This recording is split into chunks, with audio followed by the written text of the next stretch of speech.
All right, we are live. Troy, how are you? Did you Hey, wait a minute? How are you today, Troy? dude, I'm awesome. I'm awesome. So, what have you been working on lately, buddy? Well, I am in the middle of editing my book. You watched me edit my book for like 10 minutes or something, right? I did. You're a fun Why don't guy. you Like that's so, tell the people what you saw?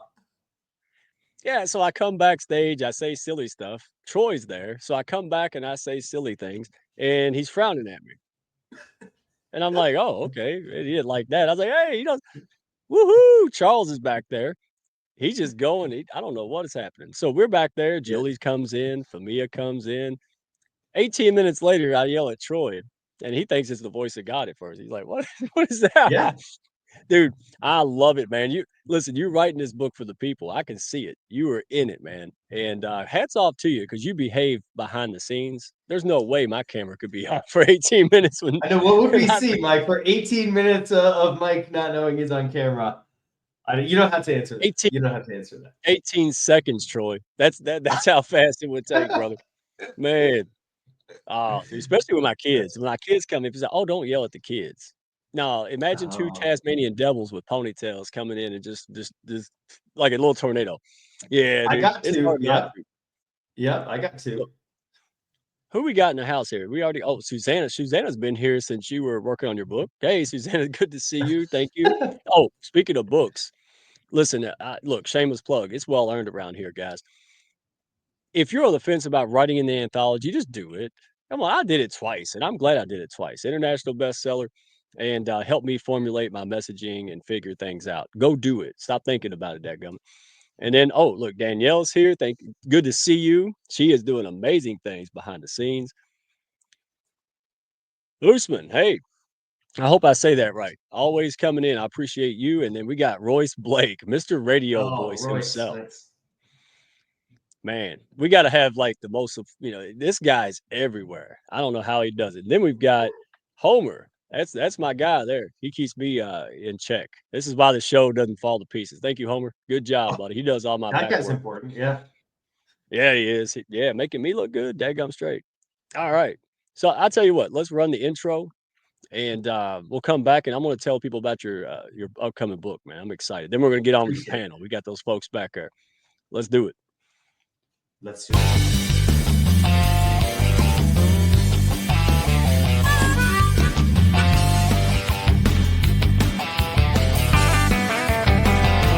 Are you looking to grow your network and your net worth with other high-level, heart-centered professionals? Then grab a seat and your favorite beverage and join Mike Ashabraner, the Redneck Connector. It's time for the Hounds of Business Community Happy Hour.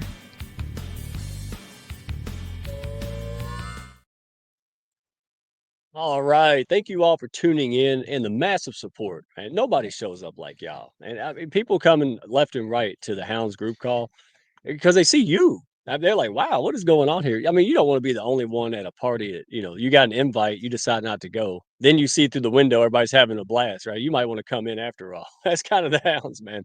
It's a Yeah. great time. And how long you been there? You've been there long, I huh? think since November. Since like November. It hasn't been that long, but I'll tell you what, everybody that I talk to is amazing. It's a great place. Dude, thank you. I tell you, they make me look good. Y'all think I'm being cute when I say it. Like, I I say it all the time, Troy. They expect us to say we're great. You know what they don't expect? Hundreds of super Everybody pros to else. run around and say we're great, man. You can't buy that at the corner store. That is earned, brother. So I'll Yeah. tell you what. Let me ask you a few questions because I want to get the panel going. But man, you're Let's doing do a it. lot of stuff. All right, so give the folks a little bit of intro. Your journey has taken some real fascinating turns, man. I can relate to a lot of it. I think a lot of folks can. So, from an aspiring history teacher to the craft whiskey industry, and now author and coach, man, give us a little bit. What sparked this evolution in your career path? Well, I think actually it's more of a common thread than it is an evolution, right? Like education and teaching was always something that I like, even like going back to high school, right? I coached a youth soccer team, and that's always been something that really fulfilled me. And so I wanted to be a history professor because I'm nerdy. I'm into that. I like writing and reading and all that. But sales paid more, and I got into whiskey because I like to drink, and then I did that for too long. Retired, stopped drinking, Yeah, and me too.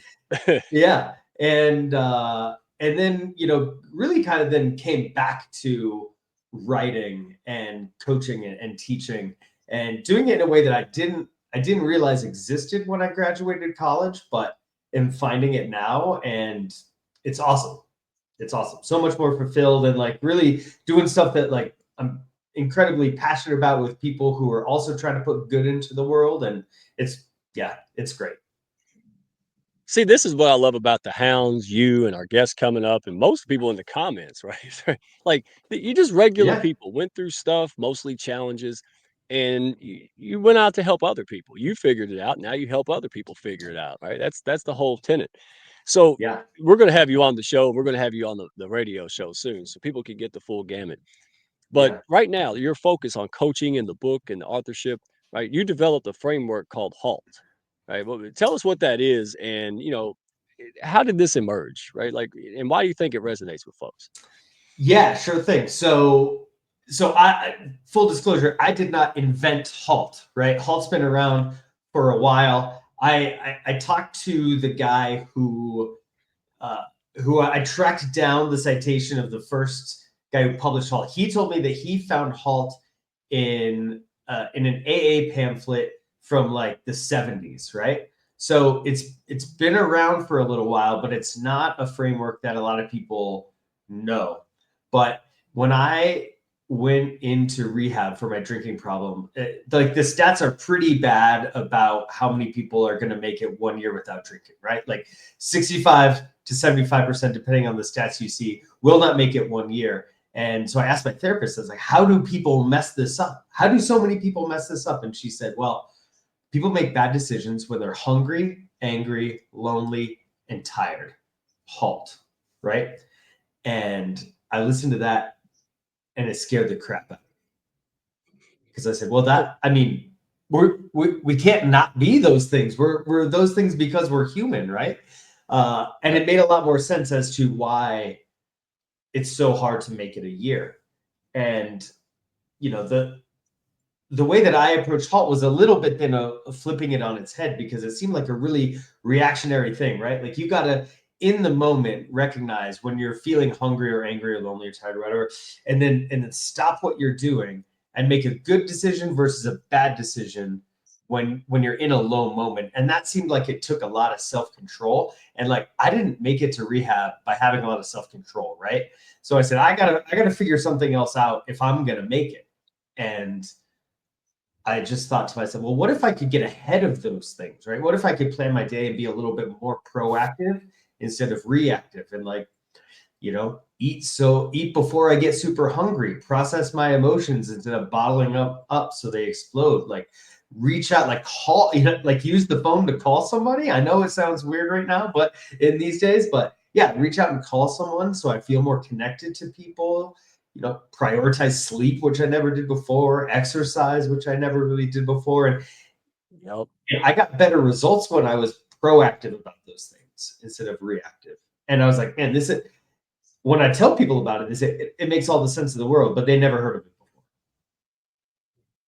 Yeah, and listen, we're not going to get into it. I want to give people. We're going to be having you up here a lot. We're going to be talking and Yeah. sharing this because what you do, man, is the real deal. You're not just writing Yeah. this stuff from some academic office. You lived it and you want to help others. So you're Yeah. facing cancer. You're in active recovery. You got all kind of other stuff going on. Is that what Yeah. inspired you for the book? And who is this book for? And what's it called? The that definitely inspired. So we'll get into it more next time. But yeah, I got a pretty nasty cancer diagnosis 98 days into my sobriety, right? And I'm so grateful it happened that way, because I put together this kind of process or routine or kind of way of looking at the world through Halt. And it kept me sane and sober through that cancer diagnosis. And what I learned, and why we call it no silver bullets, is because, people run around and they try to fix problems all the time, right? And I get it, right? Because lots of people make a lot of money when they find a problem, figure out a way to solve it, streamline it for the masses, and then send it out, right? But when you think about halt, I mean, those are like the real issues that we face every day, and there's no solution. Like, you will not get to the end of hunger. You're going to get hungry every day, right? So will I, so will everybody else. And so, we have to learn how to manage or nurture these things in our lives instead of trying to fix them, because, cancer and addiction and, some of the other biggest issues in my life they don't have problems. There's no end to them. They will be here as long as I'm alive. Right. Man, okay, so we're gonna leave it at that because right now I'm curious, right? Other people are curious.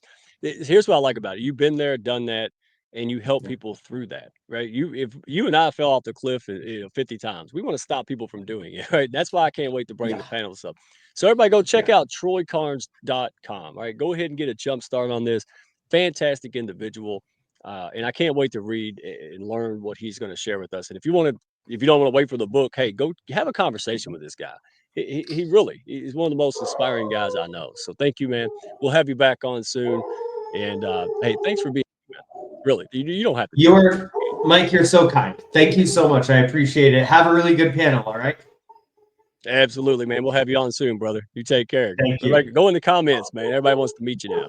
Go do All it, man. right. I'll go say hello. All right, you All got it, right. brother. Bye.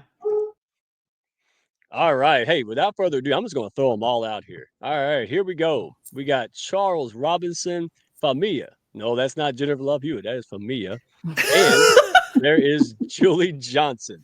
And we all know her, right? So, see, this is the problem. When you become my friend, yeah, I take that seriously. You just coming back all the time, right? That's a good thing, I think.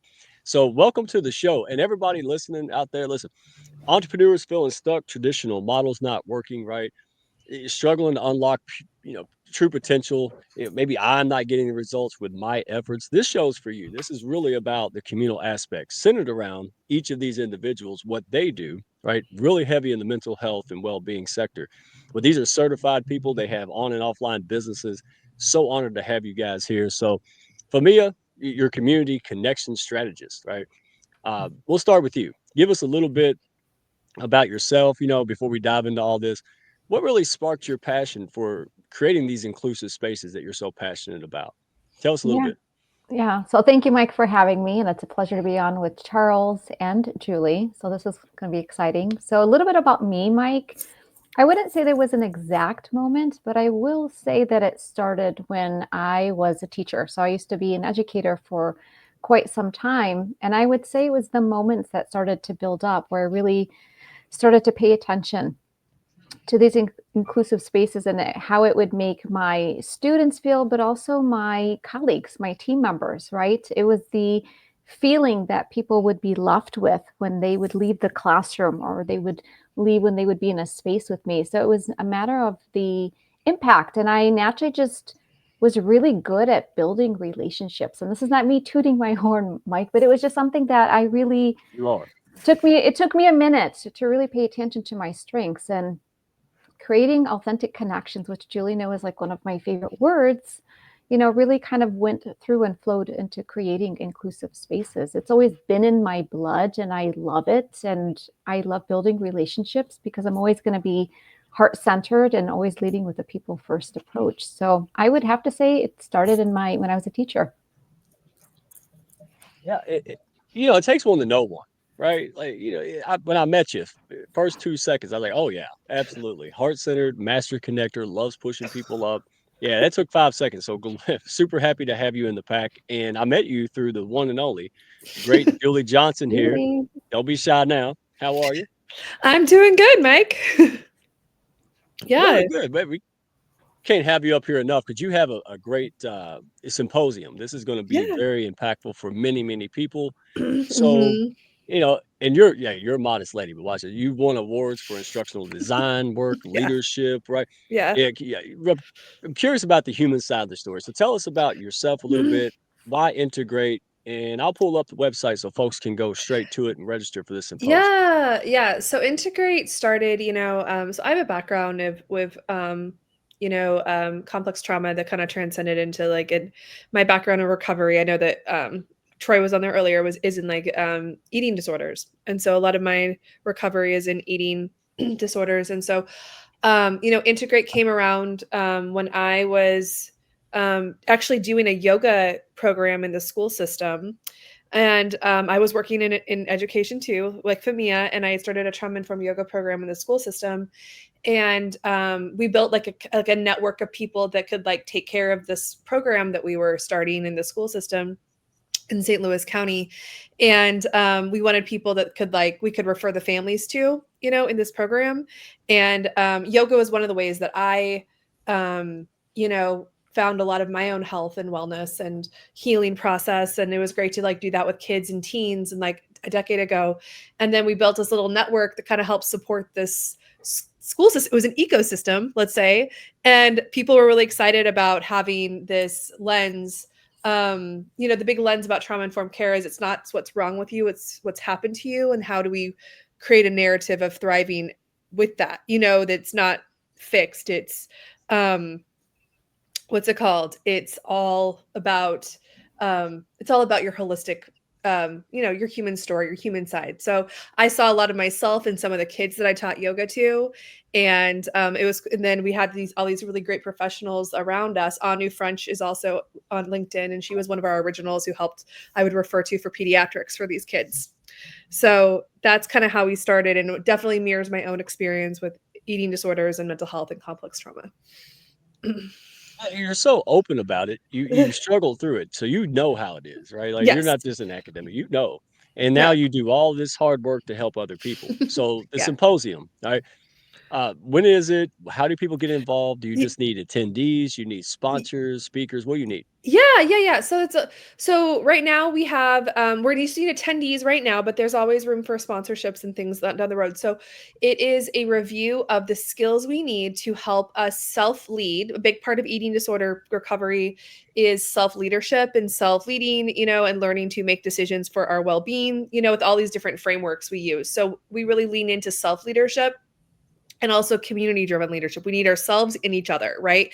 So in the symposium, we go through trauma-informed decision-making skills and communication skills and how we use those skills in order to meet today's problems. Okay. So that's what we do in the symposium. That's what we do and Integrate all together. We also have an app. Okay. This is where we do need sponsors for our app.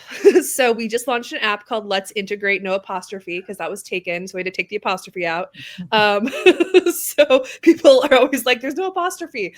Yeah, it was taken. So it's Let's Integrate, LETS space INTEG RATE. So Let's Integrate. It's on the Google Play Store and Apple. And we do sponsors for that. So if you're ever look around the app, look at our classes. And if you're ever like, hey, I really want to be a sponsor for that, you can always send me a DM and I can, talk more about that. But that is our app where we have our training courses. We have some on-demand videos where we try not to overwhelm you with content. We only have 2 up right now because ADHD is real. And I also have that as well. So I'm trying to keep the content like at a very manageable level because we have a lot of neurodivergent humans that do that app. So that's where for me it's helpful with me. So, but that's our big thing. So we have an app now where you can see all of our stuff in one container, that it's not overwhelming, and you can kind of access yoga classes. You can access our emotional intelligence classes. We have one tomorrow, or you can access our trainings too. So. Well, thank you. And first of all, I like to see a poll because I'm thinking ADHD and neurodivergent, we're the majority. I mean, everybody I meet, me too, right? It's kind of like glasses was, now it's everybody's got them. It's not funny no more, right? So, hey, thank you for what you're doing. You put a lot of hard work into this, and I know the Hounds love supporting it, and we're behind it. The Hounds of Business, myself, 1,000% behind it. We're honored to put this out there because it's life-changing. You want to help other people, and that's what this is all about. So thank you. And that leads me into, last but certainly not least, Charles, did you get, I think it was Tanya Eberhardt, I believe. Somebody, you can correct me if I'm wrong. Somebody connected you with me. I immediately threw you over there to Julie, and now here you are. This happened in like a week or something, like lightning speed. It was a busy week last week. No, Yeah, it was, but good times. Charles, welcome to the show, brother. You've done a lot. Real quick, I want to make sure I announce you well because I'm impressed by this. All right, so your journey from psychiatric nurse practitioner to now ADHD advocate and entrepreneur. All right, so tell us a little bit about yourself and what I got on the screen here, brother. yeah, you got it. Yeah, thanks for having me here. And I am so proud to be part of the Hounds community. Like in the past, I think week, I've met more incredible people and the people that I needed to meet because, yeah, and there's nothing like that connection. But yeah, so I am a psychiatric nurse practitioner, but my passion is to be a professional encourager. So being part of the Hounds is just natural. Um, but my story, like I grew up in a very abusive home, and then struggled with alcohol and drugs and all that stuff, and then was able to have like a coming of age and have gone through my own like metamorphosis, if you will. And I really resonated actually with the HALT system because I actually use that quite a bit. Um, because when people with trauma, we always carry it in our bodies. And if it's really important to remember, like we're not in danger a lot of times. Right? If we're not in danger, let's just stop. Are we hungry, angry, etc.? So I just wanted to give a shout out to Troy. That was really cool. But yeah, my focus. So at 38, I was diagnosed with ADHD. I got on like Ritalin or Adderall. I can't remember. But I had this out of body experience. I basically was able to not just interrupt people, but I had a moment at work where I was basically the team lead. And instead of me just speaking my mind and saying how we should do it different, I was able to just stop and listen. And that moment changed my life really. And it was a great moment, but if you can name it, you can tame it. So for me, having ADHD and then knowing I have complex trauma and having like how my mind works and how my body works, and there's nothing wrong with me. It's just what it is. That left me to really help people. And then lastly, 6-7 months ago, I got hurt at work. So basically, I was trying to protect somebody, a female, from getting attacked by another patient, and I got injured at work. And in that time period, I've written a book and started a podcast, and now I have this event coming up. And then the thing I'm most proud of, and I'm so excited to meet people like you, is I'm going to be starting Monarch Rising Alliance, which is a not a charity, but a entrepreneurial mentoring program where women with complex trauma, like domestic violence and things like this, will be able to be mentored and given tools for success. So 10% of all of the profit of Hyperfocus to Hustle will go to that. And then we are looking for thought leaders, encouragers, people that can really make a difference to sign up for an hour of their time and give your perspective, because Monarch Rising Alliance will actually start after the summit and people we can get together. So I think well said. That covers it. No, I get it. We're going to be promoting this stuff on LinkedIn, YouTube, through other channels. Our partners, we got Level Up Academy, Lua. We have Confronting Domestic Violence, right? ConfrontingDV.org. Dude, yeah, we'll keep you busy. All right. And these are the biggest hearted people you'll see. So, all right. Thank you for that. Let me start the convo because, again, we can do more together, right? Before community was cool, all of us have been doing it, all right, separately. So for me, right, you were doing it before everybody was doing it. So this is really fun. Let me start with you. Let's see. How has your approach to community building, Fihmiya, evolved since working with trauma-informed networks? Like, what surprising lessons have you learned along the way? Well, I will say this, Mike, I've been building community ever since I was a teacher, right? And so day in and day out, it was all about making sure that whoever walked in my room felt like they had a space, to go into and feel safe. But it wasn't until I really came into, integrate with Julie that I become much more intentional about making sure that all the members have a space to belong to, in the sense of creating that space that it wasn't about Fihmiya, it was more of the collective we. What can we do together as opposed to the I? And how can I ensure that everybody feels safe and comfortable and that they actually have a voice in how they want to show up and what they want to contribute to, and not assuming, right? You got to take the assumption hat off, assuming that I know what Mike and Julie or Charles need. I need to ask you. So it's really strengthened my listening and my understanding skills. I mean, they are works in progress, right? We are human, but I've been much more intentional about making sure I create those very safe spaces that are built on trust, because trust is the key factor here, right? Oh, well said. My goodness, you've done this before. You eat, breathe, and sleep pushing others up through community. It radiates. So on that note, audience, hey, chime in the comments. Love to hear from you. How has community support changed your entrepreneurial journey? Ooh, that's a great question in this audience. My gosh, we ought to have 800 comments. All right. So for me, huge, huge. And I'm going to go to anybody want to chime in on this, you can, because I'm just going to run around. But Julie, let me ask you, how has community support changed your entrepreneurial journey, especially with Integrate? Because it starts off by yourself, and now you've Mhm. got like tons of supporters and Mhm. strategic alliances. So how has Yeah. it helped you? Yeah, we do. I was like, some of them have stuck around for half of them have been around for like a decade. I was like, they didn't leave. Wow. But I think there's two things. I think one, for me, it was like, I think for I've built a lot of two. Well, the integrates the one I've spent the most time with. I built some other online brand communities and stuff as well. And I think for me, the biggest thing it does is, in a world where like you can really only own, not own, but like you really only have control over your community and your email, right? And I think in like a world where, we saw all the TikTok stuff happen and, all the weird things we're seeing in social media right now, like your community is kind of like, it's your relationships. Like at the end of the day, you have your emails, you have your relationships. That's what you got, right? And it's sustainability, so you get relationship and sustainability, which go together. And, if you have a strong, you know, community, what you're surrounding your community around, and that depends on your business, your brand, and, the why, you can really create some nice synergy for people to, be ambassadors, be your salespeople. You have your sales funnel, you have your ecosystem all there just by taking the time to build those relationships from the get-go. Wow. Man, and hey, I didn't script these folks. This just comes out natural. I love it. And you're great at it. Neela, long time no see. Yes, ma'am. Hey, join the Integrate team on Substack. Dadgum straight. Yes, we're Yes. pitch slap.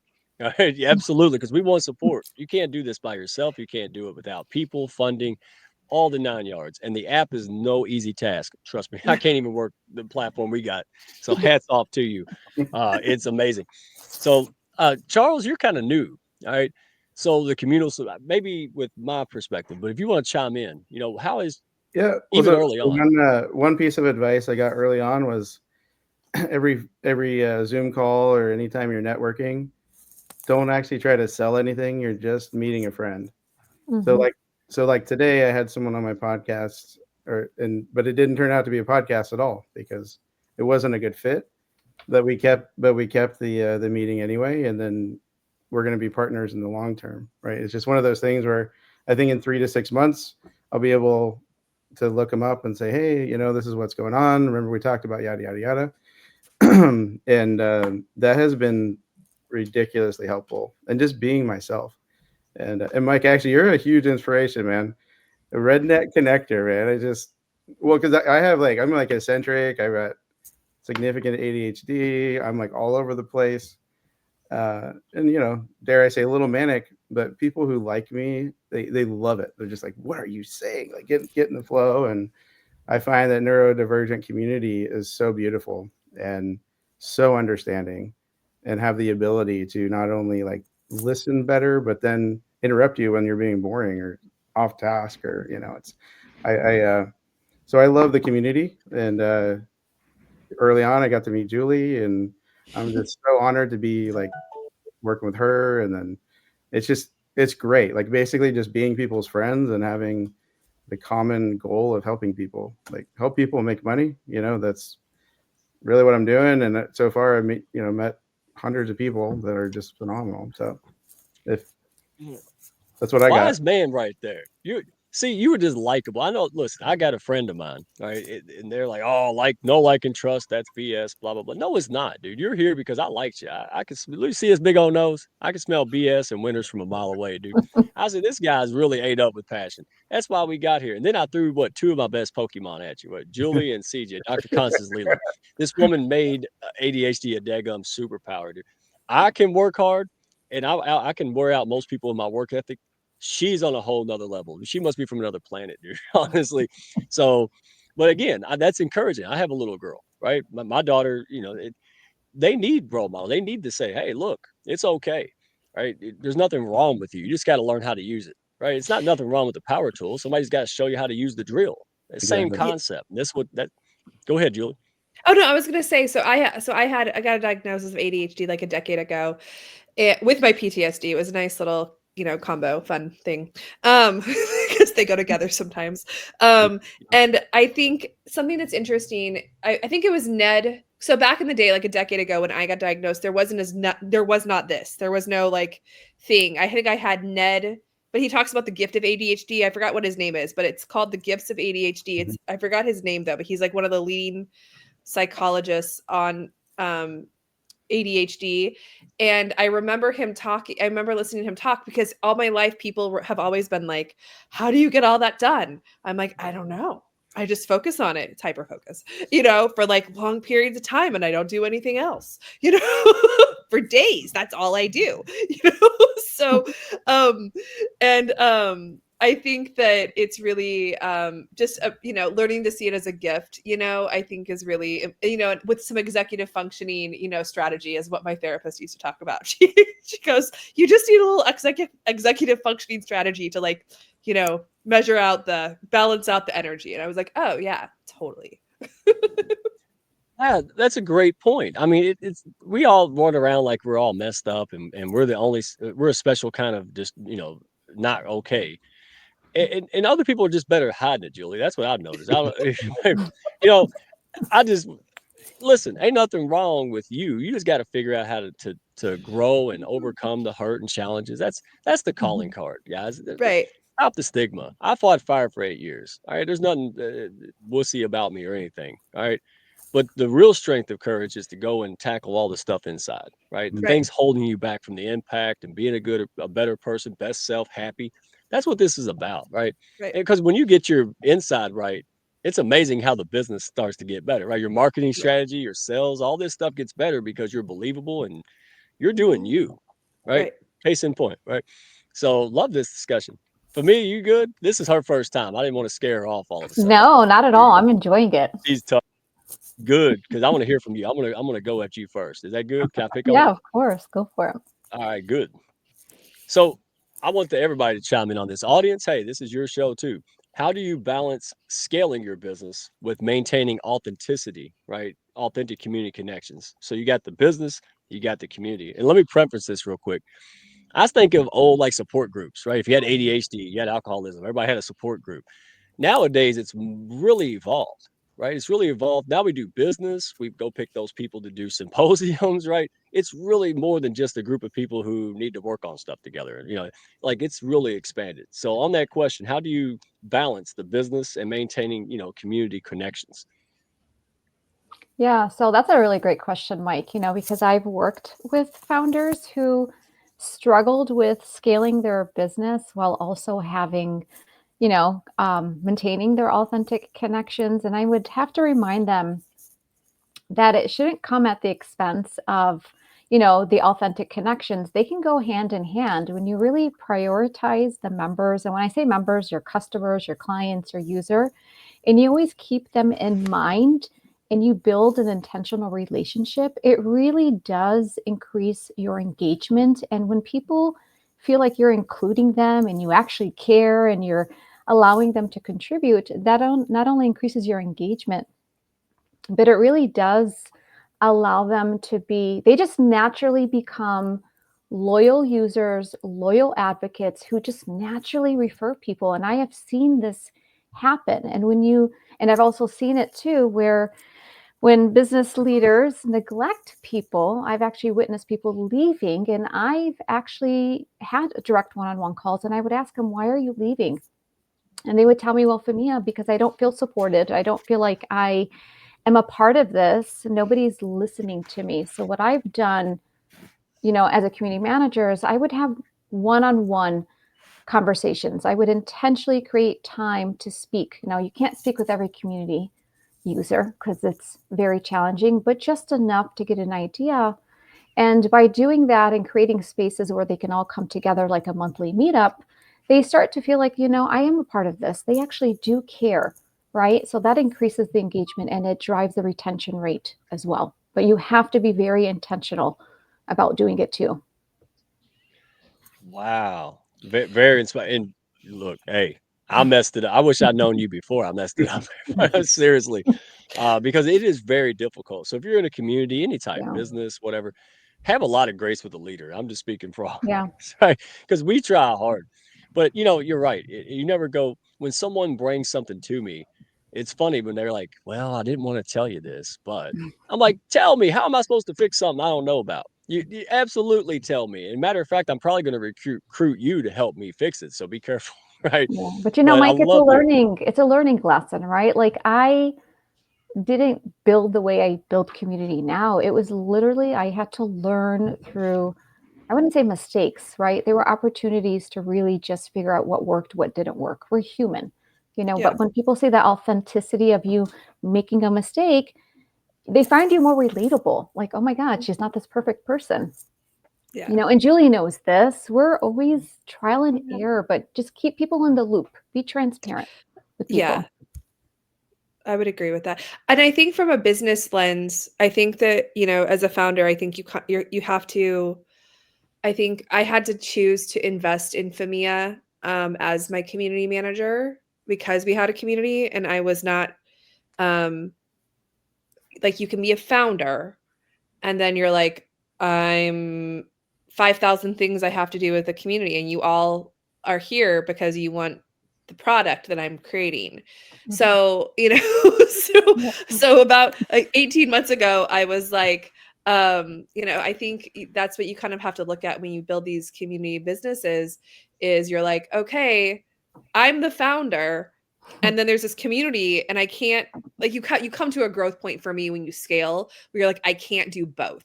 Okay. I can't do both because I want to sleep and I want to I have to hold the product and what we're surrounded by, why we're here. I need to hold the integrity of that. And then when I was able to scale in Fihmiya, I was like, you're in charge of these people. And then like, we'll talk. Okay. Let us know what, you know what I mean? Like, let's chat and like, here's what you do, day to day. And, and I think for that's when I noticed for me, like the scaling and business part was when I couldn't, when I was starting to be like, okay, the community needs someone to help shepherd them, essentially guide them on, that's a whole thing. And then I need to hold the integrity of the business together. That's kind of when I noticed that they're investing in a community manager was like definitely worth my, worth the time and money. Yeah. Can I just piggyback off of what Julie said, Mike? Because I really want to say this and really just hone in on it. Now, Julie, what I love about her, and she is probably one of the best leaders I've ever worked with, and I'm not saying it, right, because Julie's there, but she truly understands what it means to lead with a people first mindset, right? She focuses on the business, but she's not forgetting about the people. But that's why she's got me because I'm like funneling everything over to where it needs to be. And when you can work with somebody who's got that mission and that vision and the values solid and keeping it, because what happens is when you have these missions and these visions and values, what you're saying and what you do has to match because it's going to funnel down to your members and they pay attention. They will call you out if they need to. Just saying, not in our group, but in a past experience. So that's the beauty of having Julie next to me. Yeah. Dead on. I'm not even going to mess that up with anything from me. I'm just going to let that one go. You're right. And we can piggyback on it, but just a thought. That's also part of the leadership. You have to be daggum straight on who you serve, because if you're trying to serve X and you got Y in your community, Yeah. nothing you're going to do is going to work. So we'll jump to that. But hey, I want to hear from you, Charles, because you're fairly new to at least this avenue, right? With what you're Right. trying to accomplish and your symposium. So how are you balancing it as a brand new egg that hatched? Is it overwhelming? Because it sure was to me. And how are Oh, you doing with that? it's ridiculously overwhelming. And Thank you. but I love it though. Honestly, I get kind of caught up, and then I think about other people that have experienced complex trauma, and then how much entrepreneurship is helping me like look in the mirror and really look and say, man, this is what I'm doing, these are the results I'm getting. And it's really expedited my healing journey. And I do know that it helps other people too. So, but I think the thing that is most frustrating for me with ADHD is administrative tasks. So you would not believe how long it takes me to do something like write an email. Like you just like go into the tab and you open this, then you do that. And you're like, oh man, I gotta go do the laundry. Oh shoot, Yup. 5 hours later, I'm still writing an email. And a lot of things I've found you can pay someone $20 an hour for, and they'll do it better. And they'll come up with the idea. So, it's one of those things that I'm finding, and it really matters who you associate with. And again, I resolved I'm not going to be someone that I'm not. So Right. if somebody doesn't like who I am, then we should, there's 8 billion other people, right? I mean, and I've never felt that way, but entrepreneurship just kind of has given me this swagger. It's like, I don't have time for you don't like me. I don't like myself sometimes either, but let's move forward, right? But everybody I work with though is phenomenal. It's like, it doesn't even matter. It's really like, what are we doing? What's the purpose? How do we get from point A to point B? And storytelling, pulling out emotion, encouraging people. I freaking love it. And if it just means I need to pay someone $20 an hour to help with this type, yeah, sorry, but yes, I mean, that's what I want. So that's what I'm learning. And but I'm taking notes with these wonderful ladies. Like, I'm like, oh man, this is what I need to do. I got to build community, but it's all in different journeys, Y'all right? invoice him. See, he's taking free notes. Every time I talk to a hound, I'm like, God, I hope they don't send me a bill for that. That was like $800 advice, man. Yeah. And they don't. So, but yeah, I like that, man. You're honest as can be. I'm the same way. I'm a big picture guy, but I'm not the dude you want in there hammering the nail in there. Like I gotta have people. That's why I got CJ in there. People say, you have weaknesses? No, I don't have no weaknesses. What do you mean? I got all these folks. Like I got 8 doctorate degrees just because I have CJ, right? Like that's just like I had to go get it. So I love the way you all leverage each other's strengths, weaknesses, and nobody has a territory issue. It's the heart attitude of it all. So let me ask you all this. We'll start with we'll get Julie going. Mhm. So because this is a big one for me, especially in the leaders out there. And Christine's got her new community, Christine Bell, community strategy on the go. Phenomenal. Yeah, if you're starting a business or scaling up, she'll save you years of problems, right? Just go make a plan. So on that note, what's one traditional business rule, like, so-called rules, like this is the way we do it, right? That you completely reimagine and just change completely when you're, through your community journey. What's something that was assumed that you're like, nah, we're going to change that? Yeah, that's a really good question because I've been thinking about that a lot because we have an app and it's a totally different way of just thinking through things. So and scaling. I think it was, I think actually the app was actually a really good way of putting that if that was a conversation. So we do several things, right? And when people start talking about like we have a platform where I was like, okay, I can get on Mighty Networks. I can put them. What am I going to put them in? Where are we going to put each other so everyone can see the training, the classes, and we ended up putting it into like this really interesting, very dynamic. It's kind of like a very dynamic like fitness app, but it like has AI in there. It has like all these other videos in there, and people can go in there and see our stuff, and they can also book, they can see our calendar, they can see our videos, and they can also get like push notifications, which what we use which we put in for we send affirmations out every morning. So I think for me, it was like, okay, I'm going to take that route instead of like scaling with Mighty Networks. No offense to Mighty Networks. I go with Mighty Networks for people that do Mighty Networks. I was like, this was a little bit of a different way to have everyone do a sales funnel than maybe putting it into like a traditional community, so that way they could go straight to our products and also have it at their fingertips. So that was definitely a different thing, because I'd been told to go put things in Mighty Networks forever, or put them in, whatever is there, Kajabi. And I was like, I just really think with the way that we roll and how we we do pop-up events in different cities, and especially around St. Louis where I live, we do a lot of pop-up events. I was like, it makes sense for us to do a hybrid thing where we can pop up through an app like Airbnb. So it was definitely, that was definitely my ADHD brain working for me to scale. Oh no, I'm not offended by it. That's wisdom, right? Everybody's saying go left, and you're like, man, something's telling me to go right. And Yeah. like Nicole B, I never can say her name. I hope she's here. Tell everybody who you are and tell me how to say it right. But she talked about the metaverse, and I'm like, that's the next step for us. I mean, like before I was like metaverse, my Gargamel was coming out. I was like, oh, the metaverse. Now I'm like, that I could see where that expansion would make a lot of sense. And because what does the Hounds want to do? What we're doing now, push up other people, right? Like that's the whole point. So it would make sense. So I love the out of the box thinking, the shred the box thinking. Susanna will love that. She's all about shredding the box. Fihmiya, got to chime in. I already know you got something to say. Good stuff. Yeah. Go ahead. So so through experience in a previous space, I worked and, I was told that it's all about business first, business, everything. And while I can understand, Mike, the whole business side of growing revenue and all that stuff, for me, it struck a chord because it's kind of like, okay, but what about the community that you're building? What about the people? Because, right, people are what drive your business. Without them, what do you have?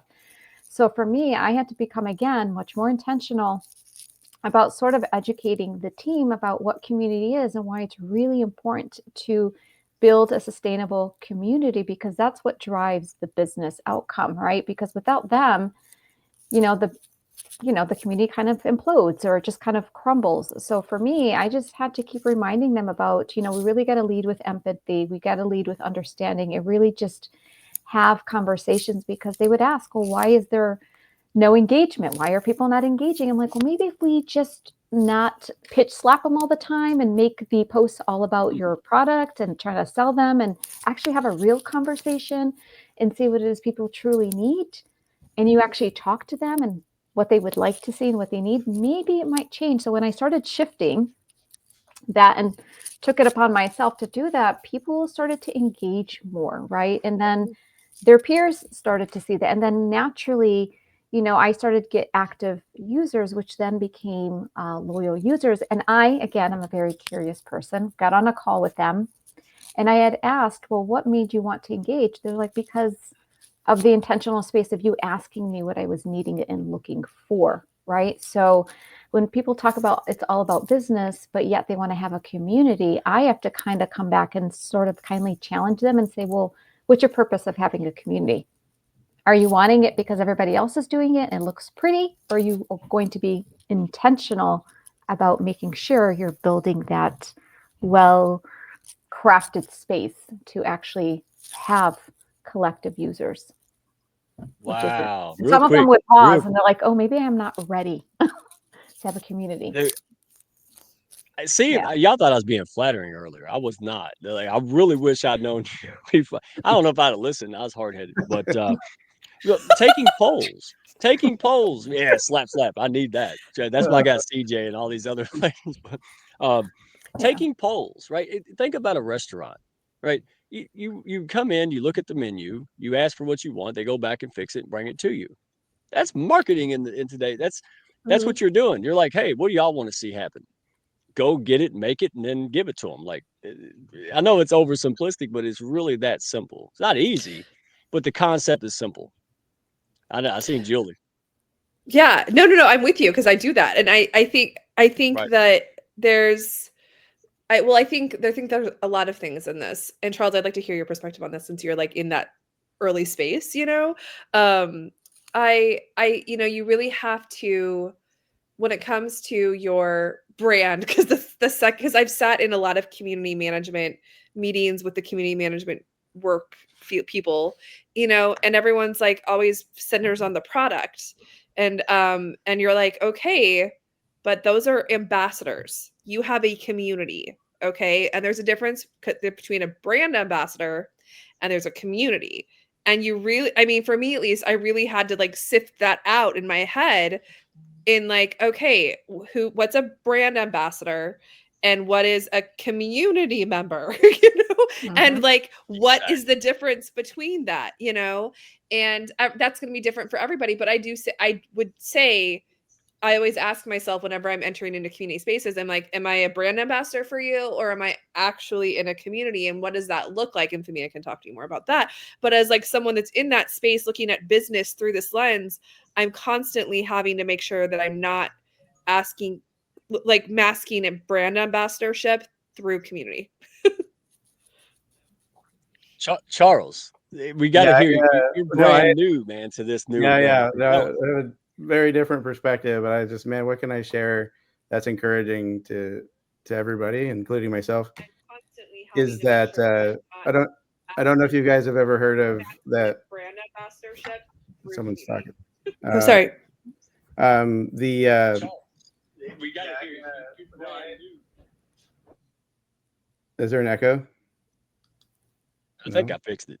I heard it too. Is that better? All right. So yeah, so there's a metaphor where, a wise man, wise person was asked. He made a huge difference in the life of the world, and he was asked, how did he do that? And he goes, well, when I started, I tried to change the world, and I realized that was just absolutely useless. Then I tried, okay, maybe I can try to change my community, and he realized, well, that doesn't work either. And he goes down to his family. He goes, well, when my family, I can make a difference here. He goes, now, what I really realized is that the more I understand and love myself and can understand who I am, then that impacts the family, that impacts the community, and that impacts the world.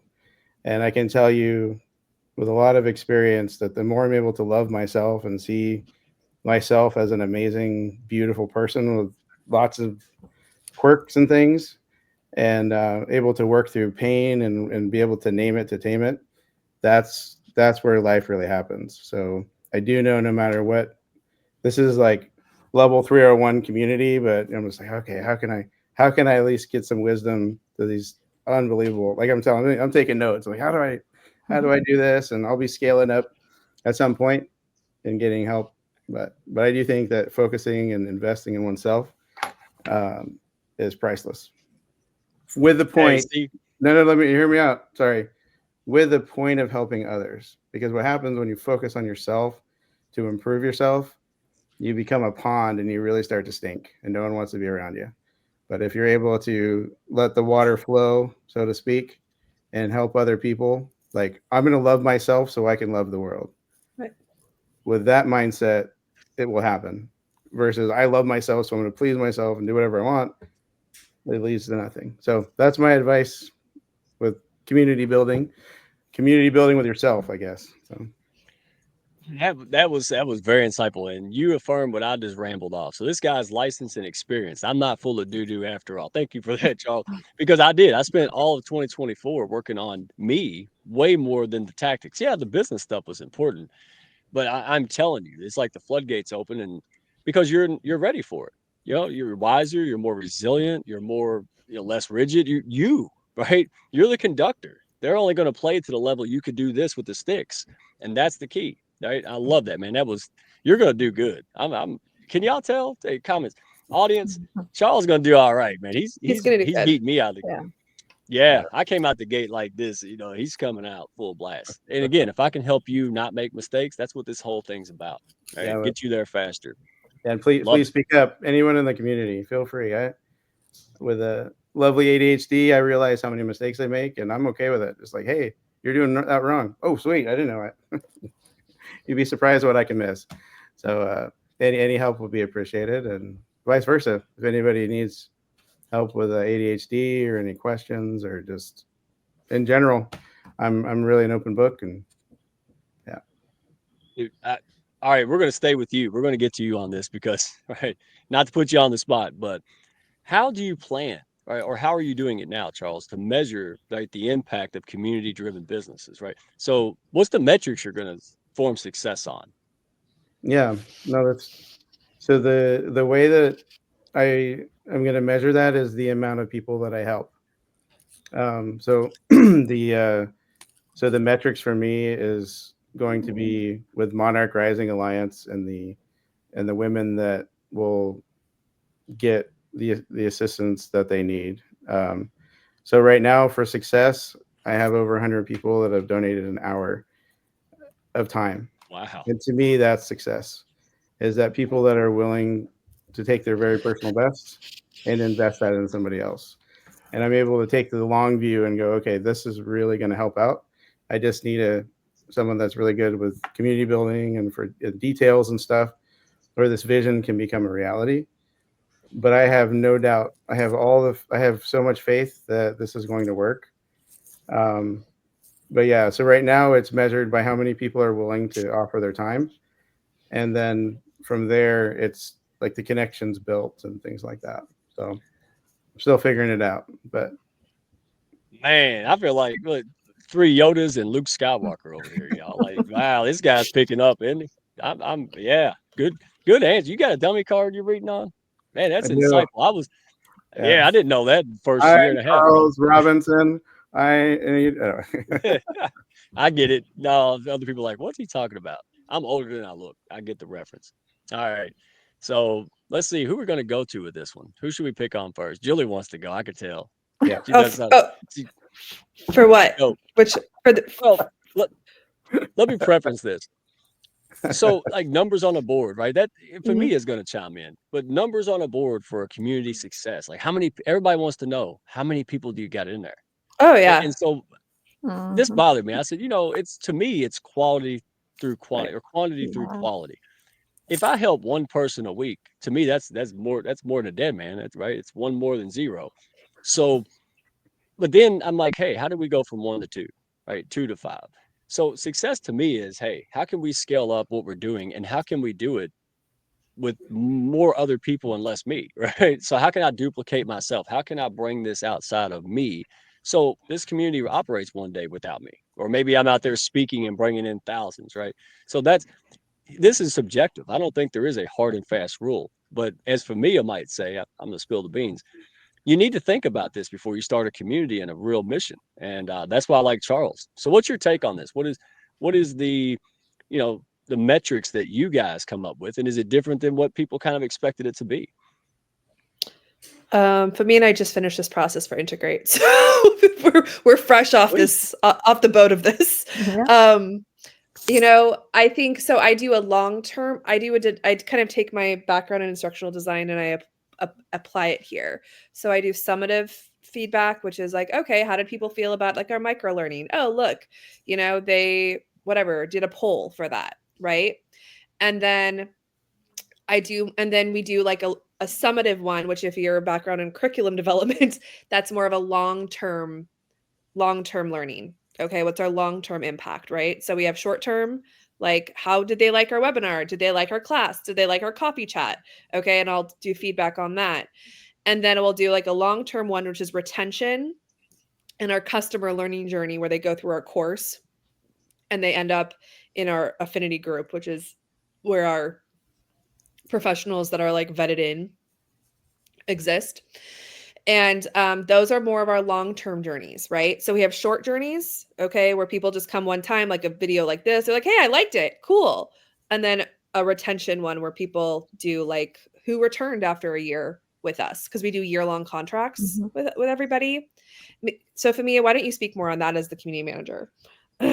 Yeah, like with everything that Julie said, and Mike, what you were saying too, the business aspects, right, are really important, like the revenue and the growth. And while that's important to have, because I can't tell you the amount of times I've heard Howard, not let's integrate, but past communities, what are the numbers like? What are the numbers like? They were so focused on numbers that they forgot about the people, right? And the experience that you're leaving people with. Like, So yes, those business metrics are important, but you also have to look at it from the angle of how did Mike feel after he left the conversation? Did he feel great? Did he feel like he gained value from what we shared and we talked about? If so, let's keep at that, right? The more you show value, right? You show people, don't just tell them, but show them and their feeling of how they felt after they left that space or that conversation. Are they wanting to come back? But also ask people for feedback, right? Use that feedback to really tweak your goals, your metrics, like what Julie was saying, like your long-term goals. Don't be so rigid and strict on those goals.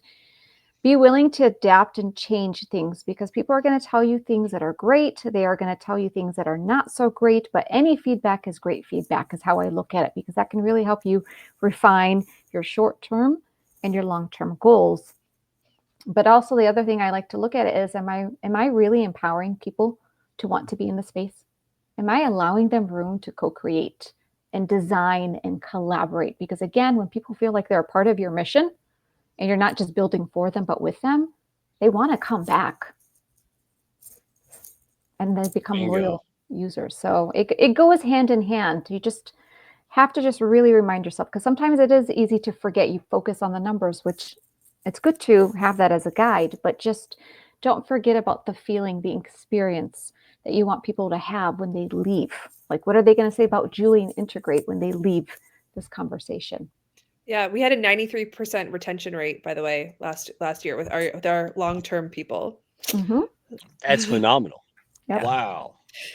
Yeah. And it's interesting because most of the reason, because we always ask, like, why do people, and lots of times it's because this does take an extra level of intention. And sometimes, people are in survival mode, especially since we are in, mental health, Mm-hmm. And so sometimes, even though we have scaled ways of engaging and integrate, sometimes people are like, I just can't take it anymore. And I'm like, okay, that's fine. Take it. We call them compassionate pauses, where people can take like a 6-month pause from our participation requirements. And they can come back, when things slow down. So it's kind of a nice, life is an ebb and flow. And again, I 1000% agree with what you all said. But again, leaders, people who are aspiring to do this, man, really take your time and think this through. Ask people questions, right? Get the buy-in, because this happened to me on accident. I did not plan. I've resisted this for a long time, but looking back, if I was to do it intentionally, I would make sure, clearly define the people, the mission, the identifiers, all the value proposition. Really take this just like you would any business, all right? And formulate it, make it your own baby, right? Just don't go out there and open up a Slack channel and just go stupid, right? Like I did, but learn and be smart. And there's so many brilliant people here to get to know and tap into, watch, right? Show up to stuff. Sometimes I go to networking stuff just to see what other people are doing, right? And I'll share something with the host if I'm going to go use some of their stuff. And then we start talking, and guess what? Now we got 2 communities working together. It could be that simple. So, and I love this. If people out there, good night, Aliana. See, she even put that on there for me, and I still can't say it. But good to see you. Thank you for showing up. That's hilarious. This discussion, I could talk about it forever, but She did. Oh my gosh. That's amazing. she knew she was coming. I'm seriously. Oh my god. You got to. People in my chats, they're like, okay, here comes Mike. You're like, transliteration. I'm like, thank you all. Appreciate you. All right. So, yeah, I don't get excited. So this is a big one. We'll end on this one because we got to have a part 2 very soon. And Women's Month is coming up. So there we go. All right, let's go get more. What role does vulnerability play in building strong business communities? How important is it to be vulnerable? And yes, you could talk about boundaries. I saw some eyeballs. So let's see who wants to tackle this big beast. Well, I'd like to go first because I feel like I don't have anything to say after anyway, more experienced people. But nonetheless, I have found that it's absolutely critical to be vulnerable with the right people. Because if you're not able to take off the mask with people that you trust and love and can just be yourself, that is a recipe for disaster. So if you're not able to be vulnerable, especially with yourself, I think that is so critical just to learn how to do that. But then I'm also experienced a lot of trauma, and you can get hurt. And I think that being vulnerable, but then also having trusted people that you can then say, is this real? Is this really happening? And then when you have those close people to you say, hey, this isn't safe, this isn't right, you actually listen to them, because that's critical, I think. So I would encourage people to be vulnerable with themselves, but also have a therapist or somebody that can work with that, especially if they're going in that route. That's a really loaded thing to say. But nonetheless, I think vulnerability is key, because there's that law of reciprocity. Because if you're vulnerable and you're able to say, hey, this is who I am, this is what I'm about, it's unreal what people will say. And I've been doing that almost my whole life. It's just like, you just sit in that space of vulnerability with someone, and how much you can help them is astonishing. But yeah, so that's building a community of a couple right now. But I think those rules will be true to anybody. So Yeah, you said right people, man. That stuck out to me. And you have to. That don't mean people are bad or good. That's not what I'm saying. The right fit, alignment, right? Shared Mhm. values, and these kind of things are very, very important. And don't get upset if you get it wrong. So this is a little some trial and error, right? There's a lot to it. You're not going to bat 1,000. Look, Fihmiya, right? She's like 90% would be great. Don't bet on 100 though. Like like you don't want to be 20%. So I love the way that you phrase this. So you're coming at this with a very good open mind, very good posture. Man, I'm blessed to meet you. I'm glad you're here. And on that note, let's go to Miss Community Manager herself. Oh, go to hyperfocustohustle.com. All right, check that out, guys. Have a conversation with this guy, right? You already know how it's going to go. Now, to Fihmiya, right, Miss Community Manager, what is your perspective on vulnerability, boundaries, healthy? What do you think? Yeah, I really liked how Charles explained it. Being vulnerable creates this sense of trust. I feel like it makes you relatable. Now, when I say to be vulnerable, it doesn't mean that you have to share every specific detail of what it is that you're going through, but just enough to make you relatable that makes you human, right? Because people want to talk to people. They don't want to talk to somebody who's putting on this perfect facade, right? They want to talk to somebody who's at least listening to understand. They can relate to you in a way that makes sense to them, but it also, when you are vulnerable and you share that, I felt like when I've been vulnerable within my community managers, I can't expect them to be vulnerable if I'm not vulnerable myself. If you're expecting them to be vulnerable, I have to do that too. So for me, it's really helped our connections be more meaningful. It's deepened our trust. There's that collective support system where we can count on each other. And I see this day in and day out within Integrate. Like, we have each other's back. We're not trying to one up one person. We really truly are cheering each other on to see each other grow and to be successful. But that comes at being vulnerable in a way that makes sense to me, because what makes sense to me may not to Julie, and vice versa. So we have to respect each other's vulnerability levels. And then with boundaries, I would say, within the community, you have to have clear guidelines of what people can expect. Because if you are building a community with no guidelines, you are asking for a lot of things to happen, inappropriate behavior, people not knowing what is expected of them. It's just going to cause a bit of chaos, right? So when you set those clear intentions of boundaries of what people are going to be doing, what you're hoping for, it just makes things a bit easier now. And I say that, Mike, though, the beauty of what we do in Integrate is that we are transparent about our guidelines. We let people know what is to come.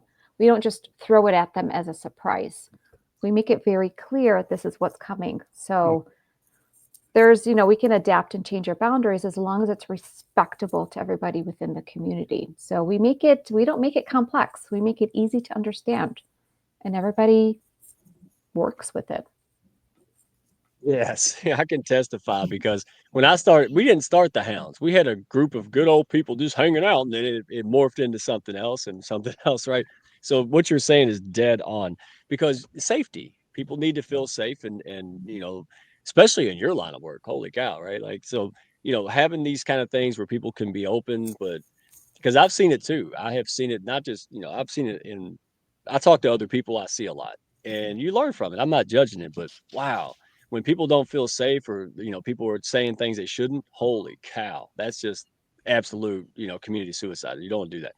So, Julie, all right, we got to say, look, you're the most, you've got an edge on us. You've been doing this for a while. You're very successful at it. Chime in, boundaries, expectations, scope. Yeah, so we have a community playbook that we put together so people have all of our policies and understanding how things are. And I think there's two things I think that we've had to that have grown from the boundaries, because it's because it's very iterative. It's a very iterative process, working with trauma survivors and professionals with trauma in that space. So I think the big thing, two policies that we wrote. Laura Miller helped us write these, by the way. Shout out to Laura, who's also in the Hounds. She is an amazing trauma-informed policymaker. If you ever need someone to help write you a really good trauma-informed community policy, call Laura. Okay, so I just want to shout out Laura's greatness because this is where it comes from. So we've had people, in our community that have definitely gone through hard times, or they've gone through, because I've worked in peer support and I worked that, kind of what they call return to use is what it's called now, is a part of recovery. It is, and we've had people move in and out of that space, and so we've had to create some like guidelines. We call it compassionate pauses or, things like that when we return to use or kind of go through a period of life happening, as we call it. We have a policy on how we come back to connection. And then, we call it like taking a pause, then getting your roadmap back to it, just like recovery, so we have one of those roadmaps for them so they know what to do if that happens, but you're not out, but you know what to expect, right? So, you're not excommunicated, there's no guilt, right? There's a path, there's like rules of how we engage when we're in a space of, crisis, and a place of when we're coming back into connection with ourselves and when we're safe with ourselves and other people, like what Charles was talking about earlier.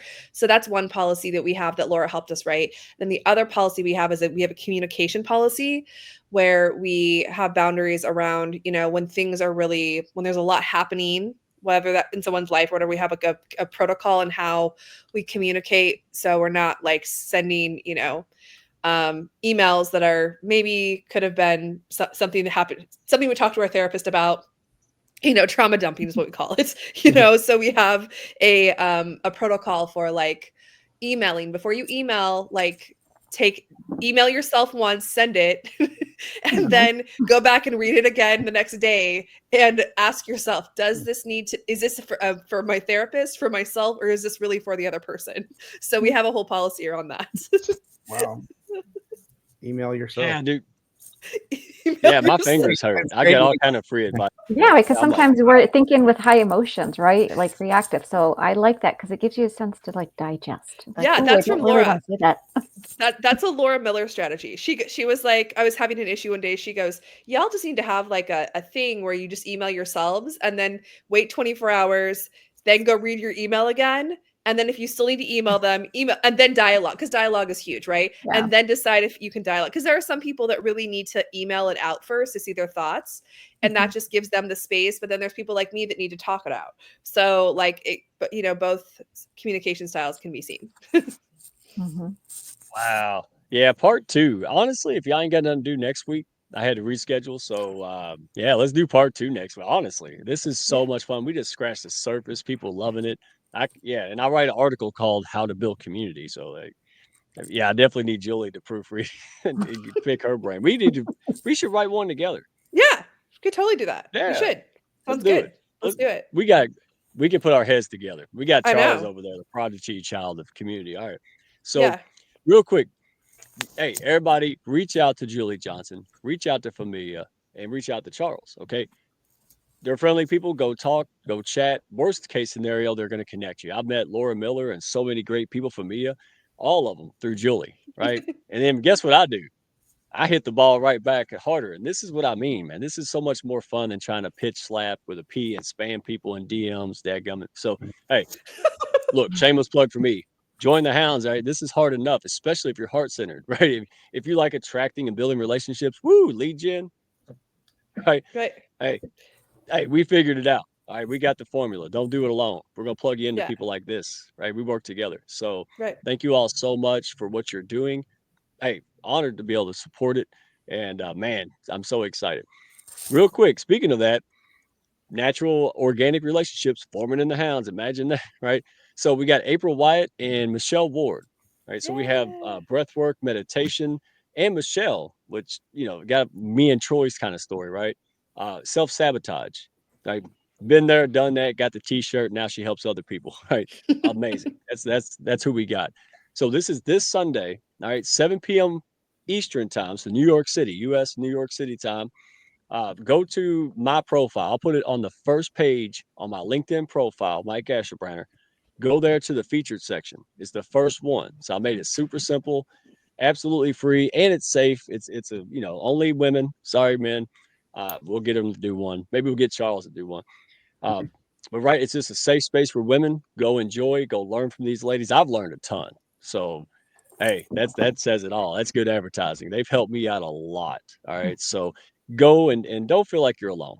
Right. We got a lot of kids and work and cars breaking. Oh man, so go learn how to handle this. Right. Because if I know about breath work, I might end up not doing, was it maladaptive behavior? See, I learned big words around Julie. Yeah. So now I'm positive behavior. You write How's that down, Mike? Yeah, he wrote Yeah. that down one day. I saw him do it on one of my lives. Dude, I even got one of those little fancy pads where you're supposed to upload it. My computer was like, no, dude. I take notes. I write on everything. Yeah. Yeah. And I don't even read them. Just writing it down, locked in. If I don't write it down, I'm like, you might as well not even talk. I don't know what the hell you just said. Right? So, all right. Ladies, y'all are amazing. People, Hounds, you show up like no other. You showed up for me twice today. My goodness. So, hey, keep pushing people up. We'll come back next week. I'll probably drag these folks back if I can figure out how to get them. And hey, go support each other. So, ladies, thank you. I'll have a good time. And let me roll the intro. Don't leave. All right. I'm going to keep you forever. Now, look, that's awkward. I can't find the daggone button there. But, all right, there we go. See, Julie said it best. People like crust. Just a little bit. I got plenty. Yeah. All right. It's Yeah. real. You can't fake this. That's Who true. would fake this? You can't fake Nobody. that. Yeah. All right. Wave to the people. Bye. Bye, everybody. Bye. Bye. Thank y'all for stopping by. Be sure to follow, share, and like, and send me a message if you had fun today. Y'all come back now.